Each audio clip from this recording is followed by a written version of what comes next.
Il y a 10 ans, j'ai laissé derrière moi une communauté très différente de celle-ci. Bien que le panneau amical sur la route menant à la ville m'ait informé qu'il s'agissait de Fulton Springs, je ne l'ai pas identifié comme tel. Les personnes qui ne recherchent pas une vie intéressante choisissent de vivre dans la ville ordonnée, paisible et ennuyeuse que j'ai quittée. Même si je ne connaissais pas Fulton Springs, je suis également certain qu'elle n'identifierait pas le « moi » qui est parti à la recherche de la gloire et de l'argent. La popularité et la richesse que j'ai découvertes ont fait qu'il m'a été difficile de m'en éloigner et de rentrer chez moi.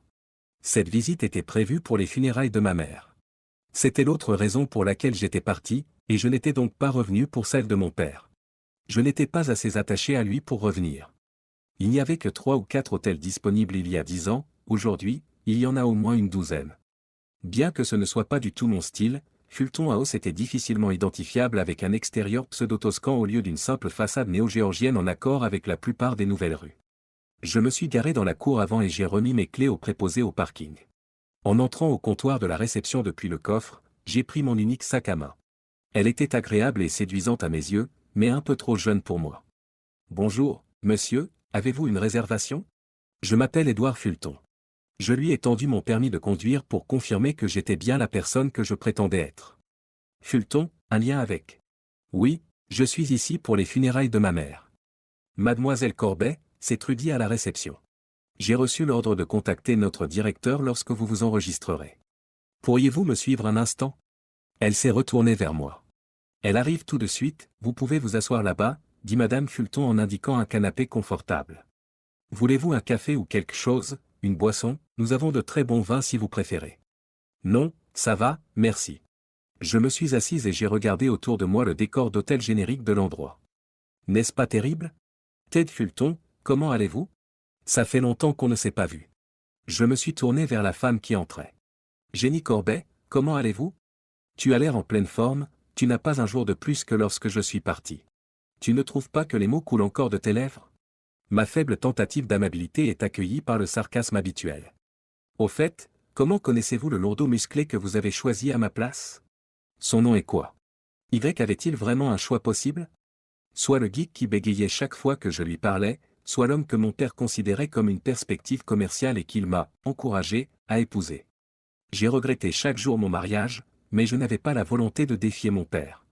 Pour en revenir à ma question, comment va-t-il ? Comment diable pourrais-je le savoir ? Après avoir découvert qu'il avait fréquenté Betsy Foreman, j'ai menacé de divorcer, et la dernière fois que je lui ai parlé, c'était pour lui conseiller de partir. Je vous expliquerai plus tard, je sais comment il est en ce moment.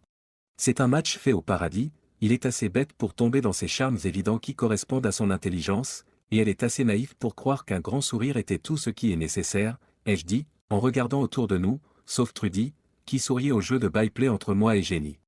Écoutez, nous deux qui parlons du bon vieux temps en public, ça n'a pas l'air génial. Non pas qu'il y ait du public ici en ce moment. Trudy nous sourit tout en feignant d'être concentrée sur quelque chose de crucial. Comme je le disais avant d'être brutalement interrompu, je vais vous montrer votre chambre et nous reprendrons notre conversation.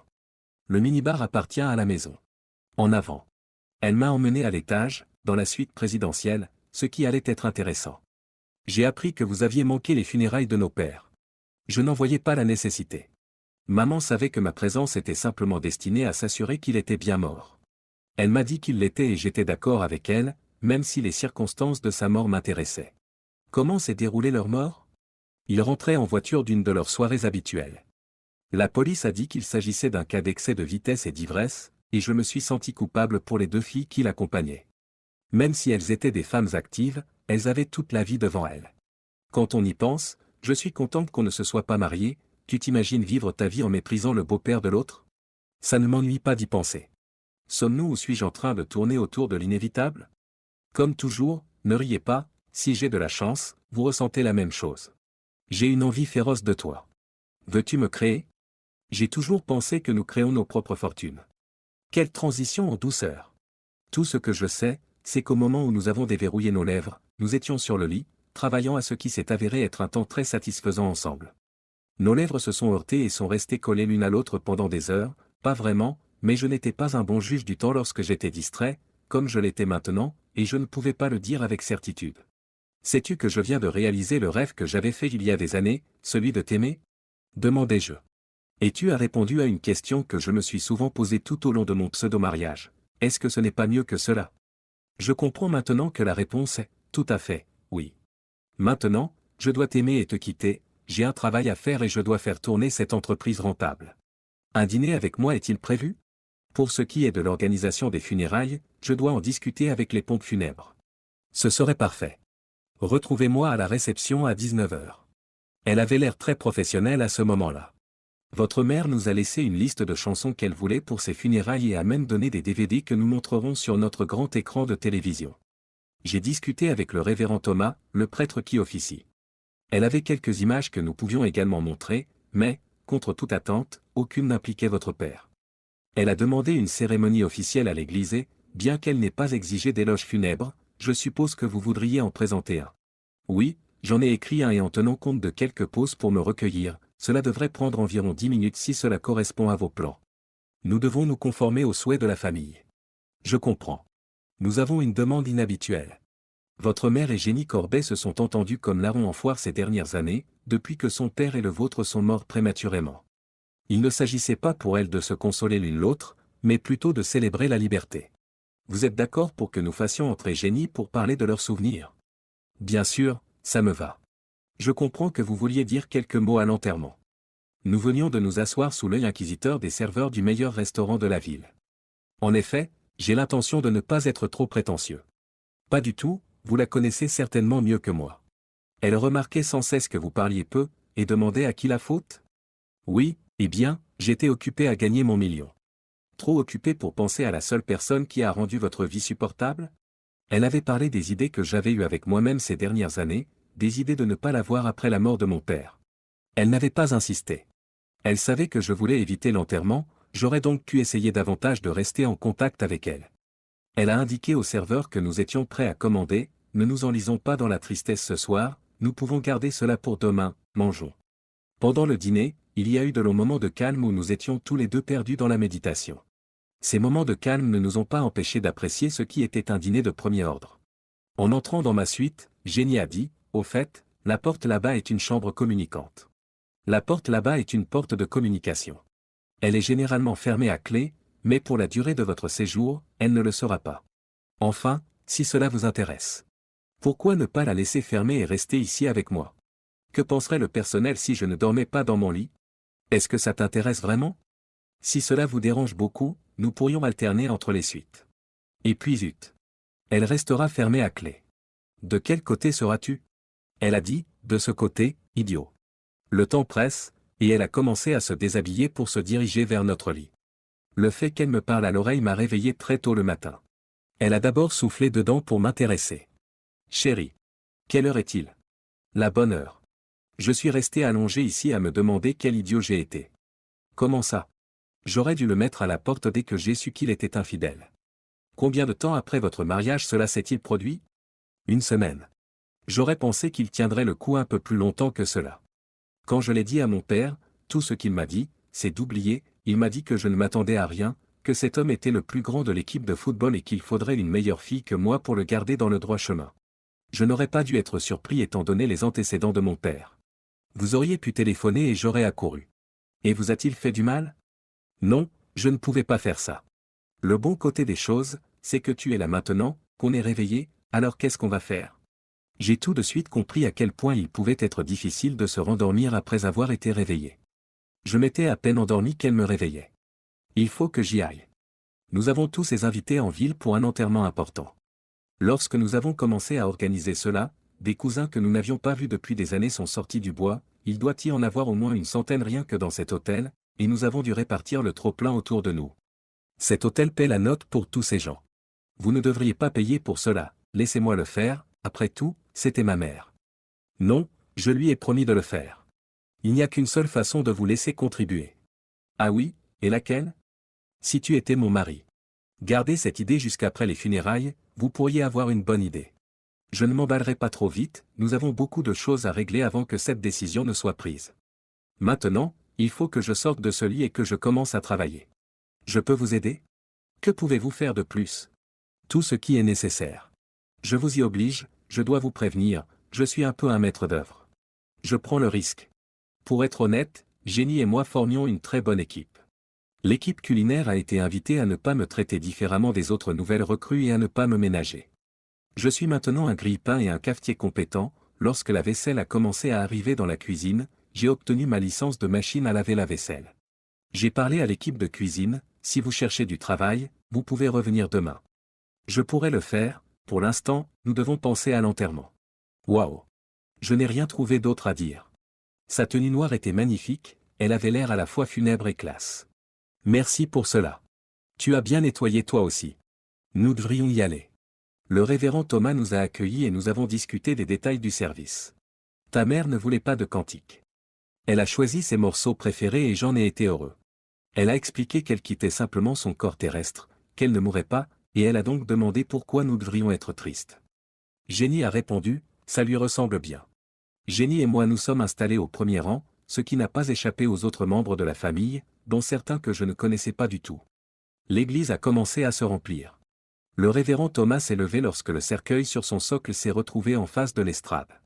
Mesdames et messieurs, nous sommes réunis ici non pas pour pleurer Judy Fulton, mais pour célébrer sa vie. Seigneur, nous te remercions de nous avoir permis de connaître et d'aimer Judy Fulton. Il y a eu une pause pendant que les gens se penchaient sur leurs pensées personnelles et qu'une musique apaisante flottait sur nous tous. Je la connais personnellement depuis que j'ai visité cette église il y a 3 ans, et j'ai été émerveillé par la force tranquille avec laquelle elle a traversé cette vie. Elle a partagé avec moi une partie de l'histoire de sa vie, et si elle l'avait vue, j'aurais pu l'excuser de croire qu'elle avait été malmenée. Elle m'a dit que même si des événements difficiles lui étaient imposés, elle les considérait comme des moments d'apprentissage et que sa stratégie d'adaptation consistait à se préparer à des circonstances bien plus difficiles. Elle s'est épanouie après le décès de son conjoint, c'était comme si un poids avait été enlevé de ses épaules. Sa première demande musicale est une interprétation du Flower Duet de l'Acme, que l'on voit ici à l'écran. Elle a choisi cette version parce que, selon elle, les deux chanteurs semblaient s'amuser en l'enregistrant et n'étaient pas en compétition mais en harmonie. L'écran s'est animé et j'ai dû reconnaître qu'elle avait raison. Ted Fulton partagera ses souvenirs de sa jeune vie avant qu'il ne parte à la recherche de sa fortune, a déclaré le révérend Thomas, annonçant que c'était mon tour. Bien que les souvenirs que j'ai de ma mère ne soient pas toujours positifs, aucun de nous n'était fautif. Quand j'étais tout petit, je me demandais pourquoi mes parents ne semblaient jamais satisfaits. Mon père était rarement à la maison, on me disait qu'il travaillait. Il me semblait que lorsqu'il était à la maison, il avait peu de temps à consacrer à ma mère et encore moins à moi. Ce n'est que bien plus tard que j'ai compris la dynamique personnelle de mes parents. Sous le même toit, ils menaient des styles de vie complètement différents. Pour ma mère et moi, c'était une bonne chose. Il y avait entre nous un lien qui satisfaisait le jeune homme que j'étais. Nous avons abordé un large éventail de sujets qui, au début, semblaient aléatoires, mais qui, plus tard, se sont révélés cruciaux pour ma croissance. C'est elle qui m'a incité à m'améliorer et à atteindre des objectifs personnels. Elle m'a également montré que le monde ne tournait pas autour de moi et que j'avais non seulement besoin des gens qui m'entouraient, mais aussi qu'ils avaient besoin de moi. J'ai un aveu à faire. Lorsque ma carrière a pris le devant de la scène, j'ai perdu de vue cela et la personne qui aurait dû être la plus importante dans ma vie. Il ne faut pas se méprendre, nous avons souvent parlé, mais je ne pouvais pas revenir ici tant que mon père était encore présent. Lorsqu'il maltraitait ma mère, souvent, je ne pouvais pas lui faire face, je n'avais pas confiance en moi pour ne pas agir d'une manière que je finirais par regretter. Elle savait que j'avais choisi de ne pas revenir pour son enterrement lorsqu'il est décédé. Elle savait que je n'étais pas revenu après sa mort en raison d'obligations professionnelles. Je regrette ce choix, mais il n'est pas trop tard. Cela dit, je garde de ma mère le souvenir d'une femme pleine de compassion et de force. Elle était amusante lorsqu'elle savait que j'avais besoin d'elle, mais pas prétentieuse. Elle me soutenait dans tout ce que je décidais de faire. Elle ne critiquait personne, surtout pas mon père, je n'ai pu le comprendre que lorsque j'ai quitté la maison. Elle n'a pas porté de jugement pour me protéger de mon père, réduisant ainsi son influence sur ma vie. Elle est ici avec nous tous en esprit, je n'ai pas pensé à lui dire cela de son vivant et je ne pense pas qu'il soit trop tard maintenant. Maman, je t'adore et je te remercie infiniment. Son choix musical suivant a été révélé lorsque je me suis assis, il m'a surpris. L'écran s'est animé pour John Farnham et Lisa Edwards qui ont chanté « Angels ». L'ouverture était humoristique et les paroles, rendues vivantes par les interprètes, étaient à la fois fortes et appropriées. C'est alors que Jenny a eu l'occasion de s'adresser à l'assemblée. Judy a été pour moi une seconde mère. Elle a aidé ma mère à supporter les excès de mon père. Elle m'a aidé lorsque mon père s'est surpassé. C'est elle qui s'est levée pour confronter mon père à sa tentative de me faire du mal. Ce choix a fait toute la différence, et il n'a plus jamais essayé. Elle n'avait aucune obligation de m'aider à gérer l'hôtel après le décès de mon père. C'est elle qui m'a persuadé que je pouvais y arriver, même si le manque d'enthousiasme de mon père avait fait chuter les choses. Son aide s'est étendue au-delà des premières contributions financières pour les rénovations. Elle m'a informé que la dette disparaîtrait avec elle à sa mort, même si elle m'a dit que je n'avais pas à la rembourser. En outre, surtout après que ma mère a quitté mon père, sa relation était vraiment vitale pour moi.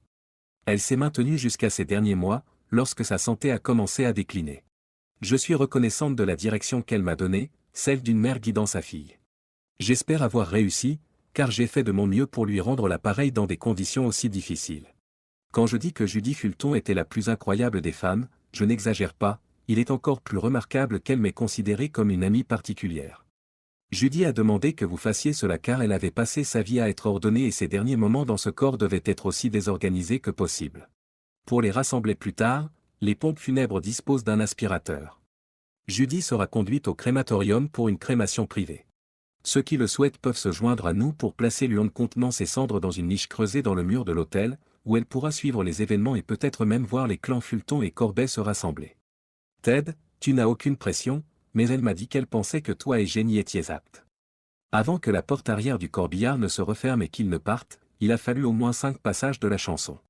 Lorsque nous sommes rentrés dans l'église, le révérend Thomas a fait remarquer, « Ta mère voulait que je te mette sur la sellette. Elle pensait que si nous nous en remettions à toi et à Jenny, cela n'arriverait jamais. J'espère que cela ne vous dérangera pas. Croiriez-vous que les discussions à ce sujet ont déjà commencé? Il est encore tôt, mais je pense, du moins je l'espère, qu'elles aboutiront à une conclusion satisfaisante, lui ai-je dit.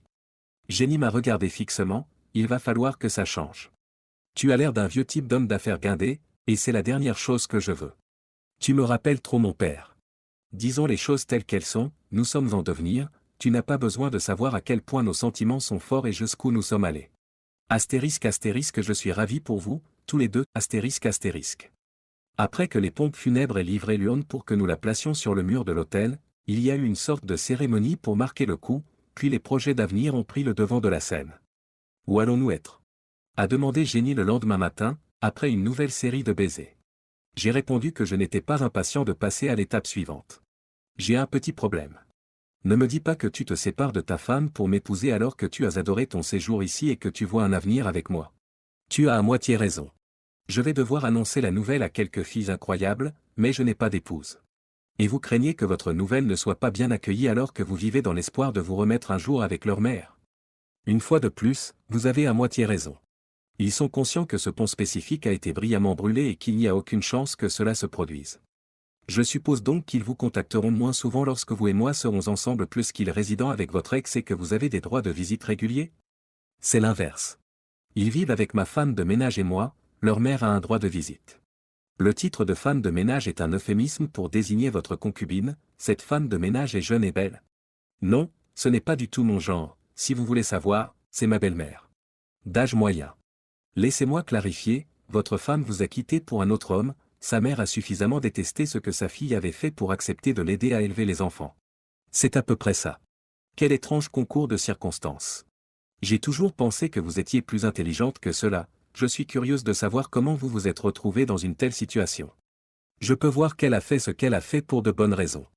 Même si mon entreprise était rentable, elle l'est devenue en passant inaperçue. Elle a décidé de reprendre le travail lorsque ses filles sont entrées à l'école. Ce n'était pas un problème pour moi, alors je l'ai informée que c'était bon. Comme vous le feriez, vous connaissant. C'était vrai, est-ce qu'elle me connaissait à l'époque? Elle est retournée dans l'entreprise où elle travaillait avant notre mariage. Le fils du patron avait pris la relève et avait des idées formidables pour l'entreprise. Sharon a entamé une liaison avec lui après avoir été mêlée à ses bêtises. C'était le cas typique, le PDG clinquant promettait de divorcer de la femme qu'il ne comprenait plus et de l'épouser. C'est ce qu'il a cru, elle m'a quitté et a emménagé dans un appartement qui lui appartenait, un appartement dont sa femme n'était pas au courant. Elle a fait part de ses intentions à sa mère, elle n'a pas tenu compte de ses conseils, car elle savait que cela ne fonctionnerait pas pour elle. Elle est allée de l'avant malgré tout. Vous avez naturellement perdu le fil et vous vous êtes tourné vers la boisson, car cette nouvelle vous a dévasté. Vous ne pouvez pas être plus éloigné de la vérité. Sa mère est arrivée peu de temps après les faits et a proposé ses services de garde d'enfants à plein temps, c'est-à-dire d'aide ménagère. Elle a expliqué aux filles ce qui se passait et leur a dit que ce n'était pas ma faute. Le fait que leur grand-mère soit venue m'aider et que je leur ai dit que, même si je savais ce qu'elle avait fait, je n'allais pas la critiquer pour son choix et que je les aimais et qu'elles étaient ma première priorité. Au début, les filles n'arrivaient pas à se faire à l'idée de tout cela. Ta mère m'a dit que c'était essentiellement ce qu'elle avait conseillé. Pendant que tout cela se passait, la mère de Sharon et elle ont eu une longue discussion au cours de laquelle elle a promis d'intervenir si cela s'avérait indispensable. Elle ne m'a rien dit. Vous pensiez qu'elle le ferait? Pas du tout. En ce qui concerne votre désastre, comment avez-vous pu rester marié si longtemps? Du vivant de mon père, je me sentais impuissante à y remédier. Voyez-vous, mon père savait où frapper sans que cela se voie et il avait un caractère bien trempé. Il a montré à Brad comment faire la même chose avec maman, qui était souvent couverte d'échymose à cause des coups qu'elle recevait. Si j'avais protesté, il m'a menacé de m'exclure de son testament et de me laisser sans le sou. Je suis resté là, à la recherche de quelque chose pour compenser sa violence. Même si c'était parfois difficile, j'ai persisté. J'ai dit à Brad qu'il ne pouvait pas compter sur la protection de mon père et que, s'il n'acceptait pas le fait que je voulais divorcer, je lui parlerais des preuves qu'il était un coureur de jupons qui me volait de l'argent pour payer des avortements afin de se débarrasser des résultats de ses relations sexuelles non protégées avec de nombreuses mineures. Il a disparu à l'étranger pour échapper à la capture, la police s'est intéressée de près à lui. Vous avez donc réussi à divorcer? Il se trouve que je n'ai pas eu besoin de le faire.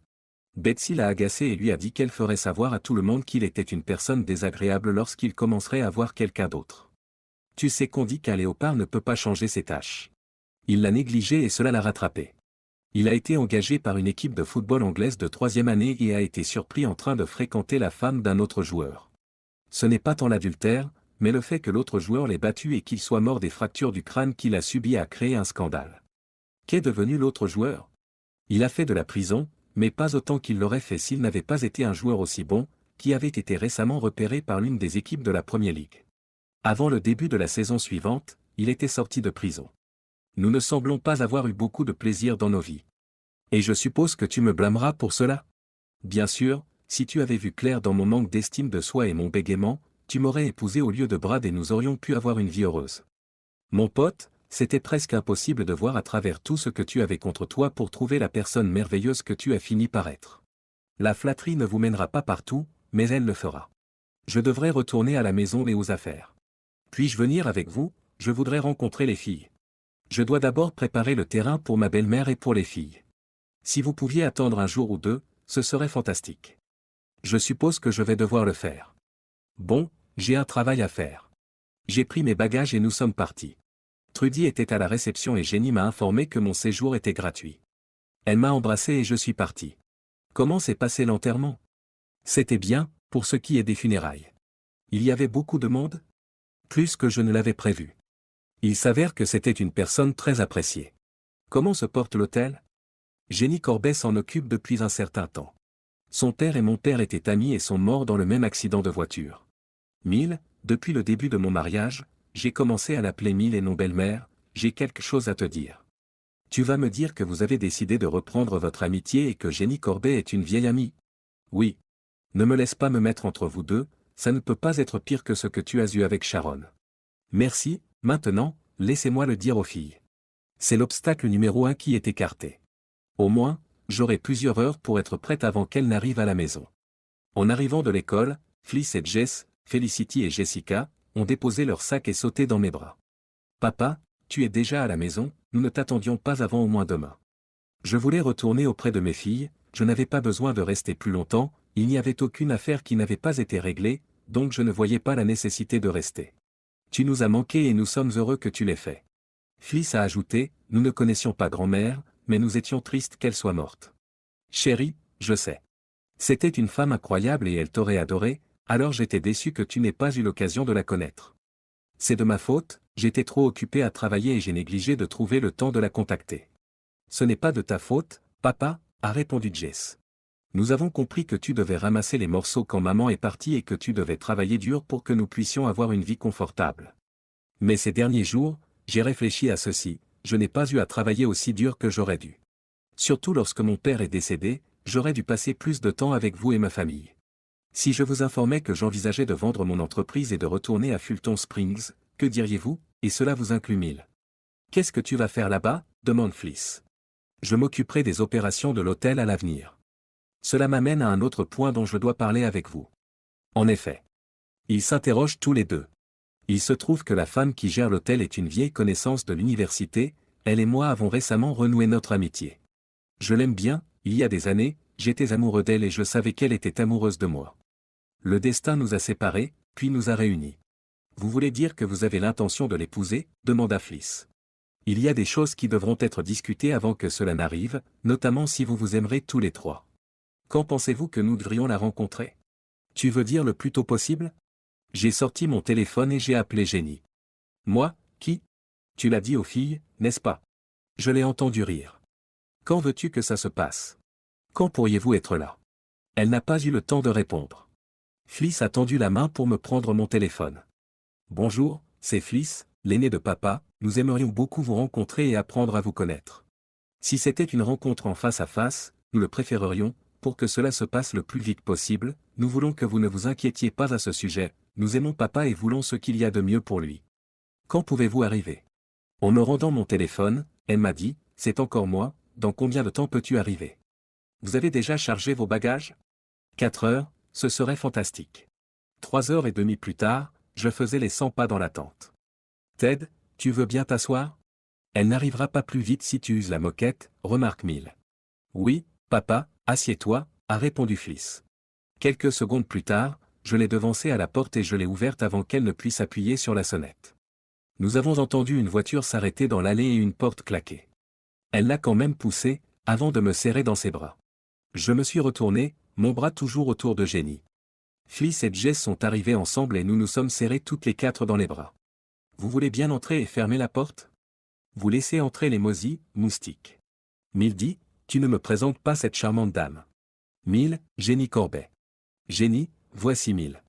Mill, c'est quoi le diminutif, Millis? Non, c'est le diminutif de belle-mère.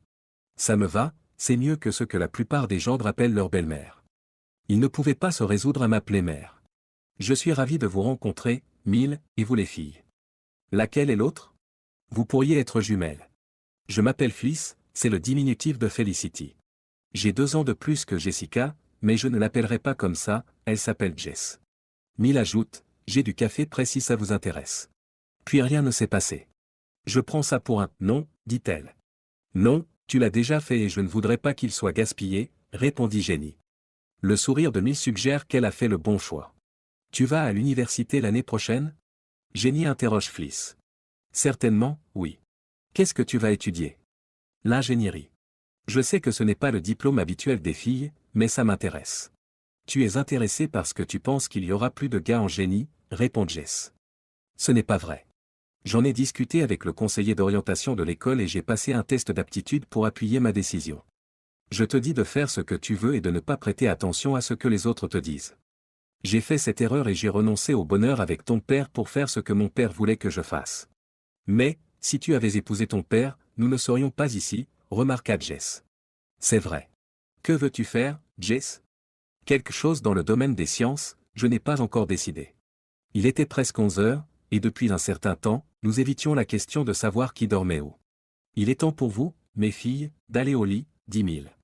Fliss a demandé, où Jenny va-t-elle dormir? Compte tenu des mauvaises implications associées à leur mère, il avait été décidé que les filles devaient l'appeler Jenny plutôt que « mère ». Je voudrais dormir avec ton père. Cela vous posera-t-il des problèmes? Ce ne sera pas le premier, nous aurions un problème si tu ne voulais pas coucher avec lui. Non, répond Jenny. Alors nous ne voyons pas cela comme un problème maintenant, n'est-ce pas, Jess? Non, je dis vas-y, mais nous avons besoin de notre sommeil, alors s'il te plaît, fais moins de bruit. Jess. Ce n'était pas gentil, lui ai-je dit. Mais c'est vrai. Soyons réalistes, nous ne voulons pas nous mettre en travers du chemin. Bonne nuit, papa, elle m'a embrassé, bonne nuit, Jenny, elle a dit. Bonne nuit, Jess et Fliss. Fliss avait suivi Jess. Alors que Jenny et moi étions en train de nous embrasser et de nous étreindre, et que nous envisagions de sortir du lit, un coup sur la porte a fait rentrer les filles. Nous devons aller à l'école, a répondu Jess. Nous avons pensé vous dire au revoir à toutes les deux avant de partir. Mill a préparé le petit déjeuner pour vous deux, et je ne le laisserai pas refroidir si vous voyez ce que je veux dire. Eh bien, je pense que nous ferions mieux de sortir de ce lit, a répondu Jenny. Je veux éviter de rejoindre Mill trop tôt du mauvais côté. Tu as l'intention de la rejoindre du mauvais côté, n'est-ce pas? Non. Assise à la table, Mill dit, quels sont tes projets pour aujourd'hui? Je dois rattraper le travail qui s'est accumulé ces derniers jours, puis parler à mon avocat et commencer la vente de l'entreprise. Et Jenny? J'aimerais bien y aller avec Ted, mais je serai probablement dans le chemin. Toi et moi, nous apprendrons à nous connaître. Il faut que je te parle de quelque chose. De quoi s'agit-il, me suis-je demandé. Nous avons fait nos adieux, ce qui a pris un certain temps, et je les ai laissés ensemble pour qu'ils fassent des plans et des projets pour l'avenir. Penny m'a répondu, « Bon retour, Ted », alors que je passais devant son bureau pour me rendre au mien, « Comment vas-tu ? Comment s'est passé l'enterrement ? » C'était bien, pour ce qui est des funérailles. Y a-t-il quelque chose qui ne peut pas attendre ? Non, nous avons tout réglé sans toi. C'est bien, je pourrais partir la conscience tranquille. Partir ? Qu'est-ce que c'est que cette histoire de départ ? J'ai décidé de vendre. Je ne veux pas subir le stress de ce travail en permanence. Quand devrais-je commencer à chercher un nouvel emploi ? Ne nous emballons pas trop vite, nous avons encore beaucoup de choses à faire avant mon départ. Supposons que vous ayez vu une femme. Comment ? Dès que vous êtes entré, il était clair qu'il vous était arrivé quelque chose de merveilleux, et c'est ce que j'ai pensé en premier. Ai-je raison ? Oui, en effet. Qui est-elle, et quand vais-je la rencontrer ? Elle s'appelle Jenny Corbet et gère l'hôtel familial de Fulton Springs. Et vous la connaissez depuis combien de temps ? Une bonne vingtaine d'années. Nous étions à l'école ensemble. Malheureusement, son père avait d'autres idées, et j'ai raté le coche. J'ai fini avec Sharon, et elle a fini avec Brad. Je suppose qu'elle n'est plus avec ce Brad ? Elle l'a mis à la porte parce qu'il était infidèle. Elle a dû attendre la mort de son père parce que c'est lui qui avait eu l'idée de la marier à Brad. Pour ce cher papa, Brad était important pour lui. A-t-elle divorcé ? Non, ce n'était pas nécessaire. Il a été battu et il en est mort. Jenny veut-elle que vous vendiez l'entreprise ? Cela ressemble à une justice poétique. Elle est satisfaite de ma décision, elle n'a pas insisté sur la vente. C'était mon idée. Et les filles ? L'avez-vous déjà présentée à elles ? En effet, elles ont vu Jenny et l'ont approuvée. Alors, quelle est la suite ? Je vais devoir discuter des ramifications de cette décision avec James. Pouvez-vous l'appeler pour moi ? James était mon avocat. Il rédigerait un contrat de vente et serait sûr de trouver un acheteur. Je connais quelques personnes qui seront intéressées, ce sera un concurrent de moins pour eux. À quelle vitesse voulez-vous procéder ? Je ne veux pas déménager avant que Fliss ait fini l'école, ai-je dit. Je pense que nous pouvons nous en accommoder. Et l'hôtel ? Allez-vous le vendre aussi ? Je peux trouver un acheteur tant que j'y suis. Il n'est pas à vendre. J'ai l'intention de le gérer avec Jenny, ma future femme, l'actuelle gérante. Vous ne tergiversez pas une fois que vous avez commencé. Non, j'en ai assez de faire tourner la roue. Tu vas me présenter cette Jenny ? Si vous me promettez de ne pas la draguer, je vous l'amènerai demain, si vous êtes d'accord. Oui, et je le promets. Si j'avais l'idée de draguer une autre femme, les ennuis et le strife, l'argot pour femme, me pendraient au nez. J'ai amené Jenny à Penny, qui a approuvé, et à James, qui a hésité à mettre son bien-être en péril. Jenny a apprécié les deux, j'ai dû la traîner hors de mon bureau car Penny et Jenny venaient de commencer à comparer leurs notes, et je ne pouvais pas tolérer cela. Vendredi soir, nous nous sommes tous rendus à Fulton Springs. Jenny et Fliss dans sa voiture, Jess et Mill dans la mienne. Jenny et moi avons dormi dans sa chambre, les filles et Mill dans ce qui était la mienne. Il n'y avait pas grand-chose à faire, Jenny et moi nous sommes occupés du fonctionnement de l'hôtel, les filles ont passé un bon moment et se sont bien entendues avec Trudy qu'elles ont aidé à la réception. En milieu d'après-midi, les filles ont adoré leur popularité, il y avait un flux constant de résidents qui s'arrêtaient pour me souhaiter la bienvenue en ville et pour rencontrer les filles. Il y avait aussi un flux plus important de jeunes garçons qui les regardaient. Le nombre de Fulton à Fulton Springs avait chuté de 4 il n'y a pas si longtemps. Jenny Fulton était de retour en ville avec les filles. Je suis également revenu. Les filles se portaient volontaires quand elles le pouvaient. Mill s'occupait de la gestion de la salle et de la restauration. Jenny et moi avons pris en charge l'administration et le marketing. L'hôtel a été redécoré et a adopté une atmosphère familiale. Fulton House s'est rapidement taillé une part plus importante du marché de l'hébergement. PS signifie. Jenny sera mère pour la première fois dans 4 mois. Les données de Fulton indiquent une nouvelle hausse. Mill est content pour nous et les filles se réjouissent d'être grandes sœurs.